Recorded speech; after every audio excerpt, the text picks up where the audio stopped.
Alise. Okay, omulabi waffe omulungi wa Blaze Media tukwaniriza kawungeza akaleero era nkubuuzaako nti assalamu alaikum warahmatullahi wabarakatuh. Seeka. Yes, nsanyusa okukulabako akawungeza akaleero. Esebo, nsanyusa okukulaba. Lwakuba si byangu okufuna okusinziira ebbanga lye twasemba okufuna ku mukutu guno. Tuba tulina ate kuyita mu protocol y'amaanyi ate assistant manager ate marketing ate ki. Naye alhamdulillah leero ku press ate Allah akutuwadde ne tukufuna. Okusookera ddala nga sinnaba ate kugenda ku kigendererwa oba ensonga ya shoka nsooke nkukulisa ennebbi ssebo. Nabalaba mu bitiibwa nga mulyanga bakungu mulisa buti. Kalifa sooka obuuze ku batulaba. Bana bakyali baffe tutandise okubalaba amannya bamuyita Khalifa Aganagana Nakamula accident. So bakyali bange mbategeeza abiri munnya tuli wankulu kuku so nsanyusa okubalaba naki. Alo. Yeah. Khalifa. Bali abayimbi babiri bendaba ng'oli so close gye bali ate nga bw'oba abasinga bali mu bategeera kyenyinza okugamba asookera ddala ndoza ye president wa UNM Fred Kinzo owokubiri Alien Skill bangi balemeddwa otutegeera osimanyi oba be balemeddwa tuwa paati endala gwe gye wategeera olupapula page ne babanga ebyo bagikwese ne babanga ate ffe batulagako page endala enkolagana yammwe gwe ne Alien Skill then gwe ne Eddie Kenzo eva wejjeetya okubeera ng'erina bondi ey'amaanyi. No, bakyali bange buli muntu abaako ne bakyaliwo ate kitegeeza nti nno nze kyaliwo nga alina kuba kyaliwo okitegeera so buli omu abaako engeri gya blendingamu n'abaki n'abantu okitegeera so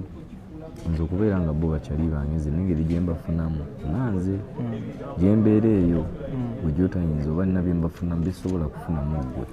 so nensalawo ngengamba nti ebintu byenfunamu ono sobola bifunamu oli ono gwe yaba bakyali wange oba njatuuka mbe nga mwetaagako ebintu ebyo ate nga kitegeera tugende mu maaso tewali buzibu.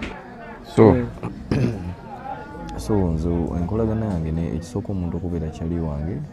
alina okunteerawo embeera nti ayagala mbeera ekyaliwe ekisooka so si kuba nti gwomu erippako. Ekyokubiri tulina okuba nga tukwasaganya ebintu byenjagala obyagala okitegeera tutekawo mbeera toninaku nugu tonemesa so nze omuntu yenna tanemesa kwe sirinako buzibu talinawo mbeera yonna yonna siraba nsonga lwaki ekitegeeza talinako kikyamu kyeyali ankoze buli wenzija ndaga ekitegeera one love katuyagala nkole nti so bo abo bamanyi ebizibu byabwe ekitegeera bw'oba tokkiriza mu Eddie Kenzo gwamanyi n'ensonga zo zikola ki era gwazimanyi ekitegeera so mbeera ku ekyo nange mbeere ku kino ate tekiwoomera matama abiri. Bwe nkulaba olunaku lwe twali enebbi ndaba wooli ne muvaawo ne mweyongera ate Masindi nga mu performing on the same stage kiba kiraga play like ziba ndoza card ze muba muzannye nga ba players mu music industry eno ziba nnungi ndi ziba ziwanguza music industry sing Khalifa sing Eddie Kenzo Green Daddy n'abalala be mwali mutambudde nabo from Nebbi to Masindi then after ate ne mukomawo e Kampala kitegeeza mugenze munoonyeza sente ate mukoze ki mukomyewo ate oluusi zigase be mulesewa e Kampala. Wenzija ne nkubuuza ekibuuzo nti bwe nkulaba Nebbi ng'ensonga yakutwalayo werekerako mukyala wa Eddie Kenzo ku mukolo gwe yaliko ate nga olina n'omupiira olina n'omupiira gwe wazannya ng'olinga agukubira sayidi ya Eddie Kenzo naye ng'oyimbye oluyimba oluwandiisa oluyimbi olweterereddemu ssente zo kiva ku ki era amaanyi tugambe nti nkolagana mukwano kubanga era alina emikwano emingi egitakoze ekyo gwe ki ekikusindiikiriza oba ekikusika noba nga laava ogisitula to that level.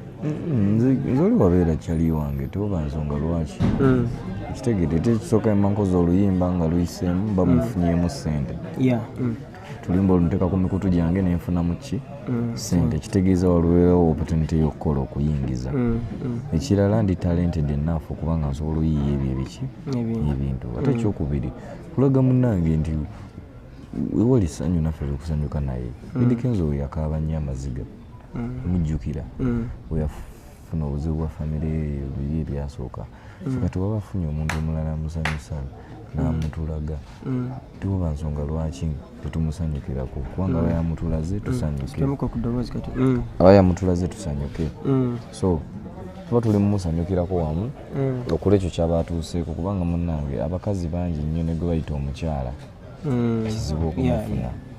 abakazi bangi naye ate omukyala si buli omuntu amuyina kitegeera okay so onokufuna oyo omukyala agenda okufuula ennyumba amaka kitegeera nti obeera n'ennyumba yo yiyo nti musajja wuyo alina ennyumba yokululamu ennyumba guluufu ekoma eri naye ennyumba eyo gifuula amaka wetaaga omukazi oyo so kati bw'aba nga amufunye teoba nsonga lwaki munnaayo tetuusi tumusanyukirako okay that's kusaidi eri ya Edkenza ate saidi eno kufangoni kuba kati tulaba nga ekikwata ku alien kikwata ku Khalifa ate kikwata ku Khalifa kikwata ku fangoni in general kuba era tulabi wano nga bafangoni soldiers bakubeereddewo ku press conference anti kati olwobeera nekyaliwo ffe tulinga wolaba alay America ina alay wa NATO nti wokwata ku memba omu bonna oba bakutteko gwe mukago okitegeera when you attack one oba attacking all of us so okitegeera all of us we shall fight for that one for one cause ono kimukutteko tutukwatako so that's friendship okitegeera so mu nsi abantu ab'eddembe oba abantu abeeyagala oba beeyagaliza bwebutyo obulamu bwobwa bulina okukola ki okutambula okay tukulabye olwaleero ku press conference actually tukitwale nti olunaku olwaleero bad character oba ne fangoni balwefuze twabadde tumanyi tuzze kukola press conference tuveewo tugenda ate tukole nebiki twekanze enjuba egudde tukyali ku nsonga etya mukitegeeza olunaku olufudde weekend naye ngaolwaleero ebadde Tuesday buli omu akimanyi lunaku lwakwasaganya wano na wano ki ekikuleetedde okubeera nga ova ewankulukuku ate press conference ogireete ku kitebe kya fangoni ewankulukuku tugenza okutuukawo nga embeera tebadde ennungi just tubaddewo obutakkaanya oba bannamawulire ate beyombesa biki so kati netulaba nga engeri gye tulina concert twagala ate babaddire feeling zaabwe ate baziteeke ku muki nga kyetuyinza okugamba abantu nti all in all press conference kwabadde kutuusa bubaka bwaffe nti abirimunya tulina concert era eno press conference si eshow so kati ebibaddewo biri mayina tebirina ngeri ekikulu kya 24th August okitegeera so ebyo bibaddewo nga bumanye buli muntu yena yali ategeseeko omukolo so abantu batumuteeka omukolo omumwinzi oba mutegesewo nagenda kukola kino oli waawo obutungulu nayomba ate nowawe gundi ate bo bayomba tebamanyi nti ate eri omugole ekitegeera kati bo bayomba byabo oli bayinza okuyomba kiringa olaba omukolo nti bali bayinza okuyomba ebyabo abafumbi onakwata nayiwamu omunnyo mungi by mistake nga badde bayomba byabwe nekibanga kati emmere ate ne bagisavinga eno mu bantu eno abantu buli alya ku mmere agamba mmere bataddemu omunnyo kumbe bali babadde mu nnyombo zaabwe kati mu kuyomba bamaliriza buli omu kimu affectinze so ne waliwo ekiri bannamawulire bo bennyini babeeru beefunyemu obuzibu bo nga bo so ne bonoonoto ne bagala kale omukolo ne gubaamu ekino tugamba omanyi tugende wantu ewalala tulina amaka mangi ekirungi abantu bakirabye tuzze tubadde tubategekedde n'ebyo ebibaddewo katugende ewalala so ne tubayita twogerere wano okay omwezi tuli mu gwa 8 ate nga tukimanyi nti concert era yagwa 8 gwe mwezi gwennyini actually ogwa Khalifa ndoza tugambe nti Khalifa aganaga maani ennaku ndoza zitambudde tusigaza ndoza wiki singa 2 okutuuka ku show omulabi yandyetaze okumanya enteekateeka zituuseewa era gwe ng'omuyimbi weetegeseewo otya okumanya kikyogenda delivalingira abantu enteekateeka sooka egenda kuba live band performance tukola ne UB5 twetegese bulungi nnyo stage lighting sound byonna bitegeke bulungi KCC security twamaze police buli kimu kyawedde bulungi ebbaluwa zonna tuzirina buli kisanyizo kyonna ekitukkiriza show kubaawo kyonna tukirina so tulinze bulinzi baki bafaani 24 bajje tukole concert okay wenyinza okubuuliza Jacob mpulirawo obumulumulu obuli wakati wo ne Jacob omutuuze engeri gyali promota yagaana kutegeka yagala kutegeka n'ogaana mwafuna mubutakkanya mu sayidi eyo nga mpulira waliwo ebitanaterera wakati wo naye ate ndowooza mukulembeze mu kitundu kyolimu ekyo kyotegese Jacob munesi mulinako obuzibu abulina n'aba Eddie Kenzo ng'atera ku bendi nabo mu federation kati era nga mbeera mugamba nti gwe muna obuzibu bw'olina ne Eddie Kenzo mulina njawukanaza mwe ng'omuki tabukuleetako tobuleeta ate ffe no mu industry yaffe kubanga obuleeta mu industry ntandika okwogerera abekisima ya federation n'ogerera biki oba oli ku kintu ekiramba ekirimu abantu abangi oyagala bakoseza wamu obakoseza wamu kwata Kenzo wo yekka mukwate ye nga ki naye bw'atuuka ku leadership ya federation oyogera ebituufu si byagamba nti ate sente simanya biki sente za sako buli muntu wano amanyi kye bayita sako eringa banka bakuwola sente kusinziira ku ngeri gy'osevingamu kitegeera naye byonna tayagala byogera yagala kugamba kimu bantu kukusiiga linnya bbi ku Eddie Kenzo oba yamukyawa bibi kitegeera ffe oli twamulonda atukulemberemu ebyo ati omuba omulinako kiringa wanaleeta Kenzo wanaleeta personal issues ze bye bayombye n'ennya mutoolo najja ku ofisi na temuntawanya nayombye ne mukazi wange sijja nakuba kuti sijja nakola mirimu gyammwe okitegeera so yeah okay era wenyini njyagadde nako tukagirewo ddala okiriyalinge air waliwo differences ezibaddewo wakati wo ndowooza ŋŋambe ne bafuuti soja tubadde tulaba ku TikTok once in a while nga sigamba nti no lwa lugenderezo nnyo nnyo naye nga lugijja ne lubeerawo omuliro ne gukola ki ne guzikira ne gujja ne guzikira kinaggwa ddi ekyo kinaabeera nga tubeeraawo mu episode pan episode lwaki buli omu tayatulira munne ne tumanya nti ekyo olutalo lwaggwa ono yaluwangula oba ono ne tubeera mu konsati yaffe nga tuli mu mirembe nze munange era sirina buzibu ku muntu yenna okitegeera era omuntu yenna bw'olaba nga yetakolaganye nange yennyini eba decision ye choice ye ogamba nti sijja kukola ki naye nze nga Kalifa ndi ready okukolagana na buli ki na buli omu anzikiririzaamu atatekawo mbeera okitegeera naye atanzikiririzaamu ddembe lye era simunyiigira kubanga bwe kina okuba okitegeera ekinusu kiba ne sayidi bbiri okitegeera etaba coat of arms kiba okitegeera so kati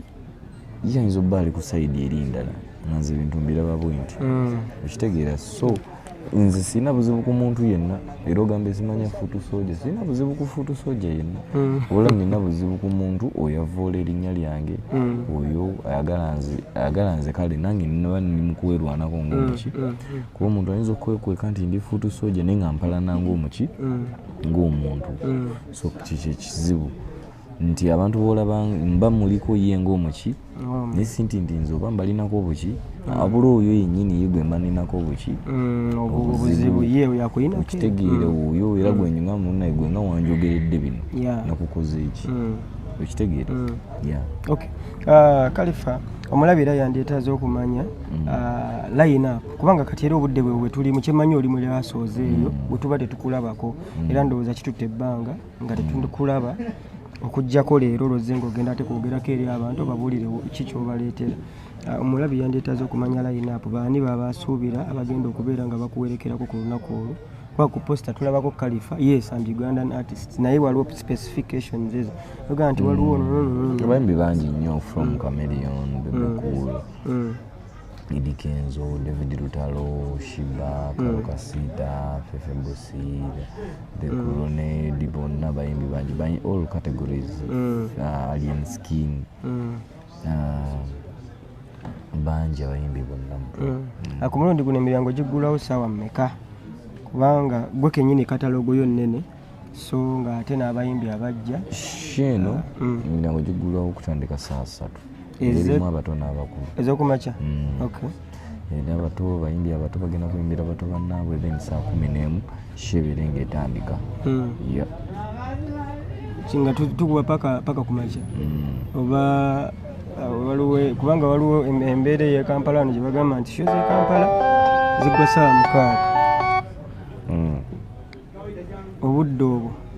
till what time kuva kumakya paka ffe show kyomanya agenda kubeera mu normal time tugenda kuva ku makya paka saa 8 gwa kiro. Okay, ebisigadde ndoza biri cleared security era nga bwogambye nti empapula zonna ezeetagisa zisinga eziyimirizaawo ekivulu tuzirina. Okay, one question, it's a concern naye ngaokusinziira ku lwabalaba waliwo concern nti promoter ne promoter gwendabyeko nga promoter oyo ye yali mu nteekateeka ezikutwala eyukke ava mach nti kyakaminga out nga gwe ate wasobola okufuna visa wekka mu list yali egenda. Promoter mulabyeko era nga naye mukafubo mulabamu tugambe nti ali ku board gemaanyi gano gendaba oba bulijjo gyali naye nga ali behind curtain.